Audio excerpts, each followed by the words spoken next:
Assalamualaikum warahmatullahi wabarakatuh. Saya Nur Khalifah Maulidia, NIM 18 14 225.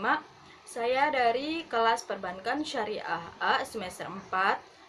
Di sini saya akan menjawab pertanyaan ulangan akhir semester Manajemen Pengawasan Bank dan Lembaga Keuangan Syariah. Pertanyaan yang pertama yaitu sebutkan tujuan dari The Basel Committee. Nah, tujuannya adalah melakukan kerjasama dan harmonisasi dalam mengawasi perbankan secara internasional.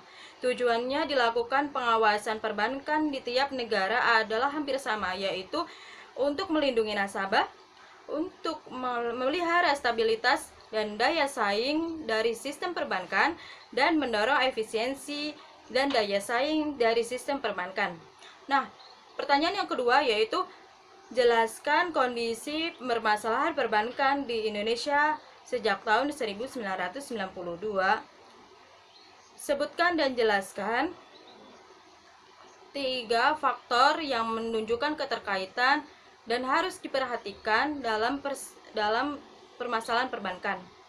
Nah, kondisi permasalahan perbankan diawali mulai periode 1992 sampai 1993. Nah, pada tahun 1992 sampai 1993 itu perbankan nasional mulai menghadapi permasalahan yaitu meningkatnya kredit macet yang menimbulkan beban kerugian pada bank dan berdampak pada keengganan untuk melakukan ekspansi kredit. Lalu, pada awal Juli 1997 sampai tahun 2008, Indonesia mengalami krisis moneter yang dikarenakan banyaknya perusahaan bangkrut dan banyaknya pengangguran. Dan di tahun terdekat ini, yaitu tahun 2018, Bank Indonesia mengeluarkan 7 days reverse repo rate, dan BI juga meningkatkan 75% basic point yang menyebabkan bisnis perbankan yang menyebabkan pertumbuhan ekonomi lemah sehingga permintaan kredit pun berkurang. Lalu tahun 2019 pengelolaan likuiditas menjadi tantangan industri perbankan di mana keuangan likuiditas berkurang. Maka Bank Indonesia mengeluarkan kebijakan kelonggaran giro wajib minimum, dan hal ini akan berdampak pada likuiditas pada tahun 2019 sampai saat ini. Faktor-faktor yang harus diperhatikan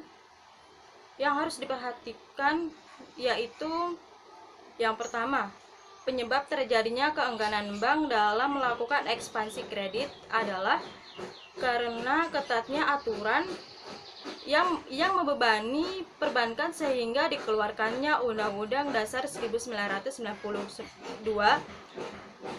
yang melonggarkan sikap kehati-hatian dan dalam pengelolaan perbankan. Yang kedua yaitu faktor yang menyebabkan krisis moneter adalah terlalu besarnya defisit neraca berjalan dan juga utang luar negeri serta lemahnya perbankan Indonesia. Yang ketiga yaitu terlalu besarnya suku bunga kredit daripada suku bunga pinjaman sehingga beban pada banker sangat besar. Pertanyaan yang ketiga yaitu jelaskan bagaimana seharusnya pelaksanaan pengawasan secara efektif bagi bank keuangan syariah. Dalam pengawasan bank agar bisa dikatakan efektif yaitu yang pertama harus memiliki tujuan dan aktivitas yang jelas. Jadi suatu bank harus memiliki tujuan dan aktivitas yang jelas. Yang kedua yaitu harus mendapatkan izin dan harus diawasi. Yang ketiga yaitu bank harus memiliki sikap kehati-hatian dan meminimalisir risiko. Yang keempat yaitu sistem perbankan harus meliputi on dan off site. Yang kelima yaitu pengawasan bank harus memperlakukan perbankan apabila ada kecacatan. Nah, pengawasan bank harus melakukan perbaikan apabila ada kecacatan. Lalu perbankan syariah harus melandasinya dengan Al-Quran. Terima kasih.